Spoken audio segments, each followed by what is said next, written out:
Je cherchais qu'est-ce que je devais partager lorsque ce thème tomba dans mon esprit comme une évidence. Notre thème de ce matin, c'est « Ne vends pas ta couronne ». Je t'en supplie, mon bien-aimé, ne vends pas ta couronne. Nous sommes dans le livre d'Apocalypse, chapitre 3, verset 11. Il nous dit « Je viens bientôt ». C'est Jésus qui parle. Il dit « Je viens bientôt ». Ce que tu as, retiens-le, afin que personne ne te prenne ta couronne. Je répète, je viens bientôt, retiens ce que tu as, afin que personne ne te prenne ta couronne. Voici les paroles de notre Seigneur, révélées à l'apôtre Jean dans les Patmos. Bien-aimé, c'est quoi la couronne? La couronne dans la Bible symbolise la récompense, l'honneur, la victoire et la fidélité. Elle représente ce que Dieu prépare pour ceux qui préservent la foi malgré les épreuves. Elle représente beaucoup pour nous. Alléluia. Elle représente ce que Dieu prépare pour ceux qui préservent la foi malgré les épreuves. Ne pas vendre sa couronne, bien-aimé, signifie ne pas échanger sa destinée éternelle contre les avantages temporaires. Parce que le plus souvent, on tombe dans ce piège où nous cédons à l'ennemi et nous donnons ce qui est précieux. Nous préférons perdre notre couronne, notre valeur, notre dignité, notre grâce dans la présence de Dieu, de céder aux caprices de ce monde. Aujourd'hui, beaucoup trouvent facile de faire des compromis et d'accepter des compromis que de préserver ce qui est précieux, sa dignité devant Dieu. Souvent on dit Dieu va comprendre. Souvent on dit je n'avais pas le choix. Si je ne le faisais pas, mon enfant aurait vécu ceci. Si je ne le faisais pas, je n'allais pas avoir une solution. Comme si pour nous, la solution la plus récurrente est toujours la plus facile. Comme si le juste ne pouvait pas vivre de sa propre foi. La couronne, bien-aimé, est quelque chose que tu ne peux pas te permettre en ce temps du soir de perdre. Comprendre ce que la couronne représente. Vous savez, Apocalypse nous parle de la couronne comme une récompense pour le vainqueur. Dans Jacques 1, verset 12, il est fait mention la couronne de vie promise à ceux qui aiment l'Éternel. Dans 2 Timothée chapitre 4 verset 8, on parle de la couronne de justice réservée à ceux qui auront gardé la foi. Il existe plusieurs couronnes spirituelles. La couronne de vie, fidélité dans l'épreuve, la couronne de justice, attachement à la vérité, la couronne incorruptible, maîtrise de soi, la couronne de gloire, service fidèle. Tu dois savoir que ta couronne représente ton héritage en Christ. Le diable sait pourquoi il cherche ces couronnes. Parce que s'il prend cette couronne, tu iras dans le royaume sans récompense. Oh, un jour, peut-être ce soir, je te parlerai sur les récompenses spirituelles. Qui sont des récompenses qui te mettront en valeur dans le royaume des cieux. Ce sont les bénédictions des sacrifices. Des sacrifices que tu fais dans l'abstention du mal. Et dans le courage que tu appliques à suivre Jésus-Christ sans compromis. Elles sont très importantes pour la marche dans la foi, mes chers bien-aimés. Très, très importantes. Nous avons besoin de notre couronne et le garder est une préparation à une gloire éternelle. Ce que tu dois savoir, bien-aimé, c'est que ton appel, ta position spirituelle, et tout ce que tu veux avoir dépend de la couronne. Tu peux être pasteur sur cette terre, tu peux servir Dieu, tu peux exercer la puissance et l'onction. Mais si tu perds ta couronne, le jour de l'avènement de notre Seigneur, tu seras comparable au fils prodigue, qui bel et bien est retourné à la maison du Père, mais n'a plus droit à l'héritage. C'est comme quelqu'un qui a accepté de souffrir dans ce monde pour rien. Pour au final, après, d'aller au royaume des cieux, pour ne bénéficier d'aucun droit. Malheureusement, bien-aimés, beaucoup tombent dans ce piège. Beaucoup, je dis, s'effondrent dans ce piège profond. ne sont pas conscients de préserver la couronne et tombent dans les pièges du malin, du diable qui propose des couronnes incorruptibles. Un jour, j'étais face à une difficulté. Ça faisait un moment que mes dossiers de régularisation pour mon salaire bloquaient. Alors, on m'a dit qu'il fallait que j'aille rencontrer une autorité de la place congolaise. Je suis allé voir l'autorité. Je me suis préparé même en prière, hein, bien aimé. Certains moments, c'est des épreuves. Et j'arrive dans l'endroit, je rencontre l'autorité. J'expose mon problème. Il me dit, oh, c'est un petit problème. C'est un petit problème, mais moi, ça fait depuis 2016 que ce problème persiste. Pour quelqu'un qui a servi sa nation, mais que je ne reçois pas gain de cause de mes droits. C'est triste. Je viens vers lui, il me rassure. Mais tu sais, dans mon cœur, je savais que cette assurance n'avait un prix. Cette assurance avait quelque chose qui devait s'attendre. À la fin, il me dit, écoute, ce qui est simple, c'est que si tu réponds à ce que je te dis, moi je rends ce service. Même dans 2 jours, on va t'appeler pour te dire que ça a été rétabli et le mois prochain, tu retrouves ton salaire et je fais le tout de te préparer une affectation dans un endroit tranquille pour que tu travailles. Tranquillement. J'ai dit, waouh. Et j'ai dit, mais qu'est-ce que je dois faire? Quels sont les dossiers que je dois fournir? Qu'est-ce que je dois préparer? Il me regarde, j'ai 2 choses que je te demande. Il dit, laquelle? Il dit, prends ma carte. Tu iras à l'hôtel, au centre-ville. Va m'attendre là-bas. Sur le champ, mon cœur s'est brisé. C'est pas une femme qui m'a proposé ça, c'est un homme. Une autorité de la place congolaise. Je dis, Seigneur, ça c'est quelle épreuve ça? Il me dit, t'inquiète pas, tout va bien se passer. Et je vais te traiter comme un roi. Je vais vraiment te mettre en valeur. La seule chose que je te demande, quand tu iras là-bas, tu vois ce que tu as porté en bas comme short, enlève ça. Je ne veux pas que tu viennes avec un short. Tu vas juste mettre ton pantalon simple, sans short. J'ai dit, Seigneur. C'est-à-dire qu'il fait le tout pour que tu comprennes bien le message. Que tu ne vas pas lui attendre là-bas pour que vous parlez comme des vieux potes. Tu vas là-bas parce que tu vas faire une concession. Tu vas concéder quelque chose de très précieux. Ta couronne, ta dignité, ta loyauté à Christ, ton intégrité. Et j'avais le choix ou de régulariser ce problème qui durait déjà plusieurs années. Ça, l'action là se passe en 2022. Ou de refuser. Et j'ai refusé. Très poliment, j'ai déposé sa carte. J'ai dit, Son Excellence, avec tout le respect que je vous dois, merci beaucoup. Je pensais que vous auriez pu m'aider. Le prix de votre contrepartie, je ne peux pas la payer. Il me dit, pourquoi? Ça coûte rien. Pourquoi vous êtes... Il n'y a rien d'alarmant. Voilà, c'est une chose, ça se fait. Et voilà. Je lui ai dit, je ne peux pas le faire. Pour ma propre dignité. Bien aimé, il me propose une deuxième option.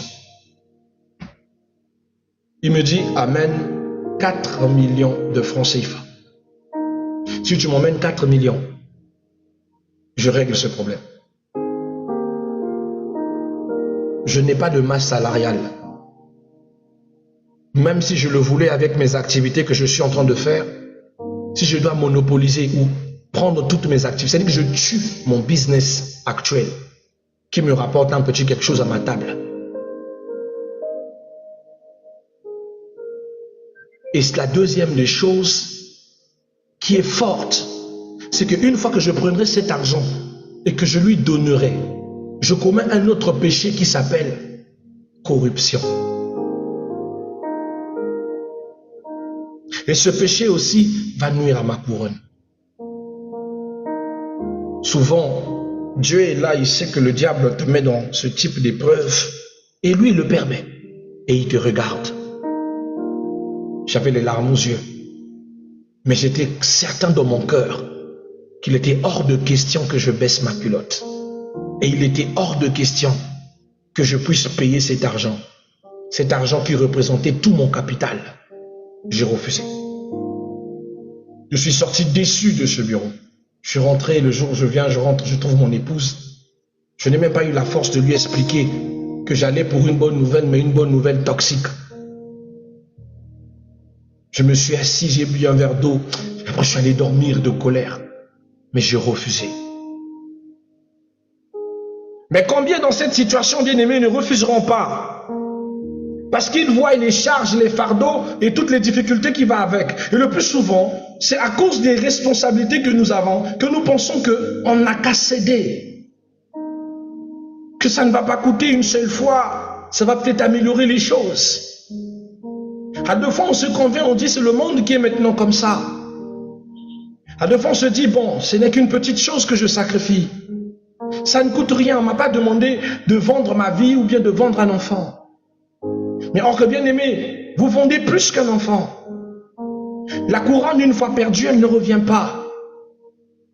Quand vous perdez votre couronne, vous ne la retrouverez plus. Il y a des choses, bien aimées, qu'on ne remet plus sur notre tête. Il y a des valeurs, une fois que vous les brisez, elles ne reviendront plus. Vous pouvez aller au royaume des cieux par la miséricorde, mais vous ne pouvez pas garder une couronne par la miséricorde. Car la couronne est le prix de l'épreuve. Il est le prix de votre fidélité à Dieu, à votre attachement à Dieu. C'est une chose que vous ne pouvez pas vous permettre de perdre. Vous comprenez?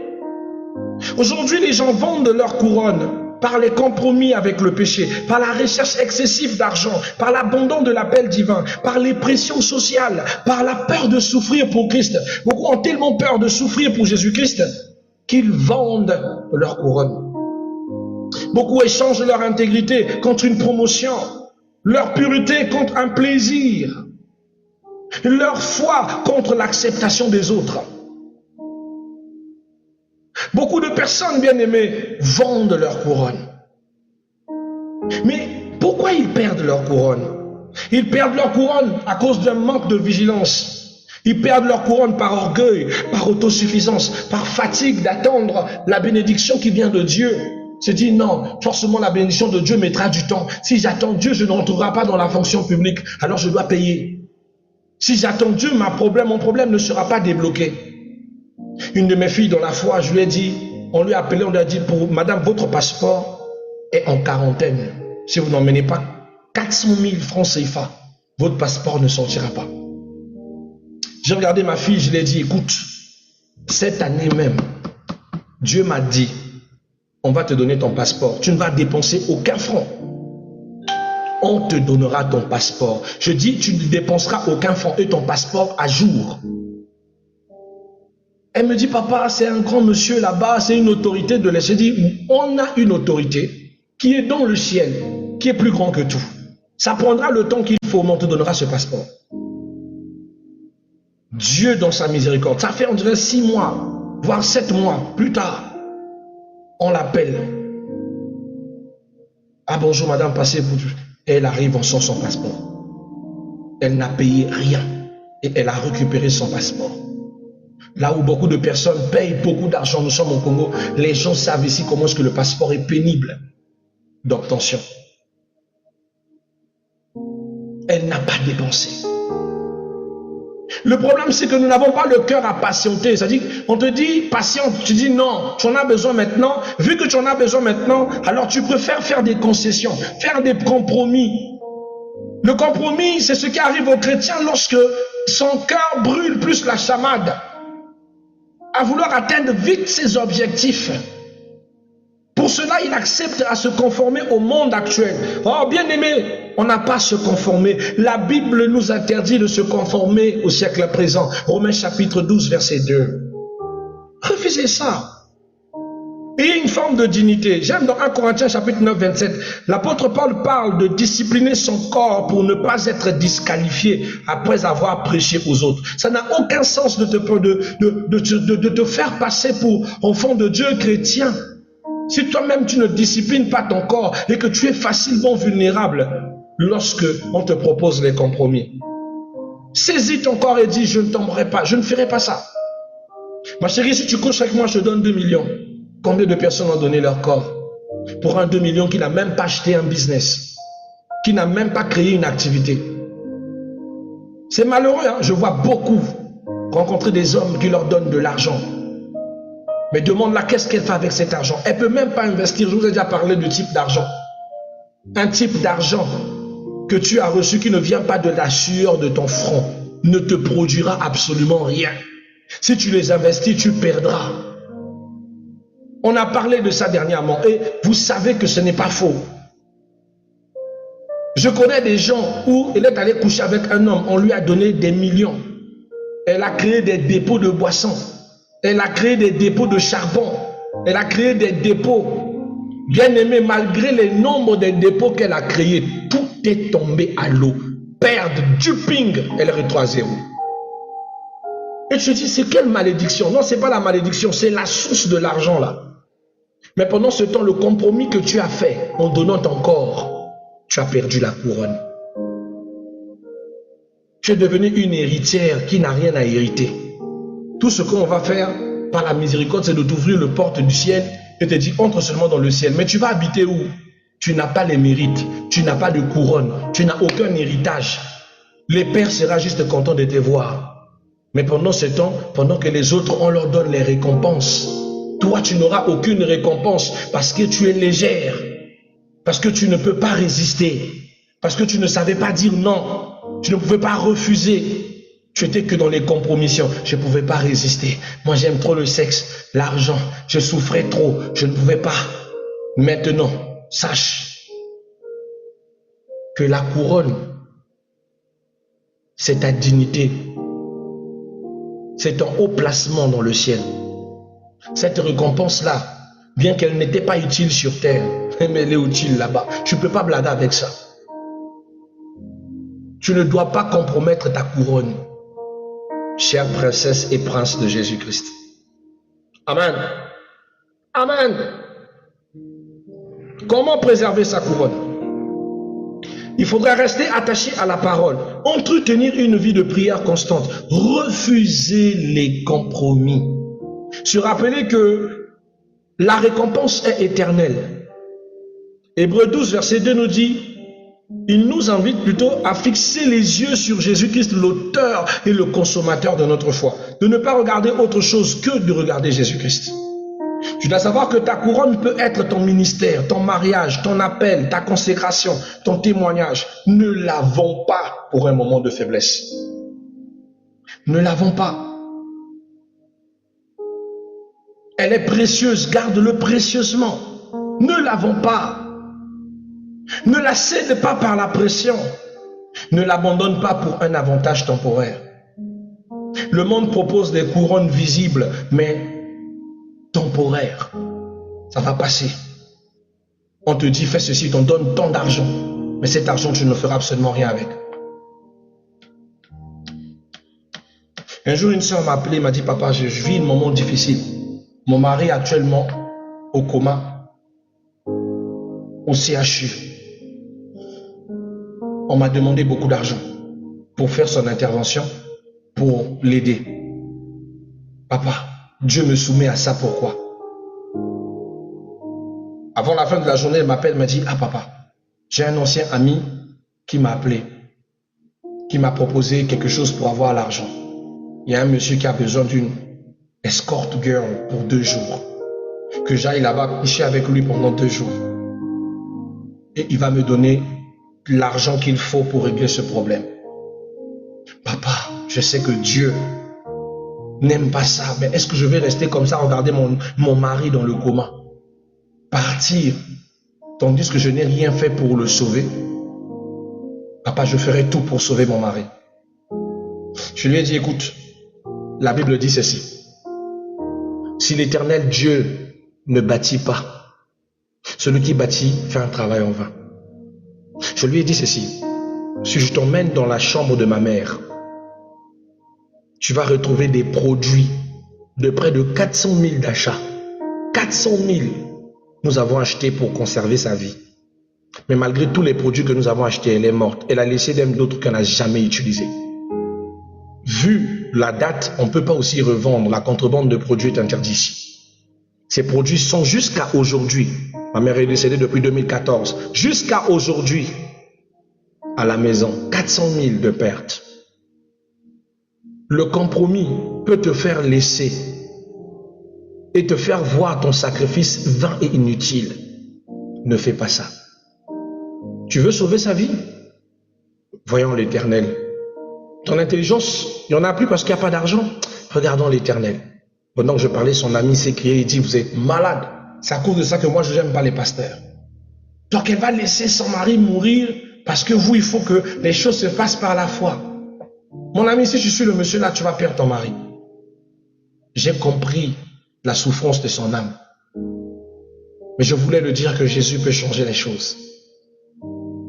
Elle est partie.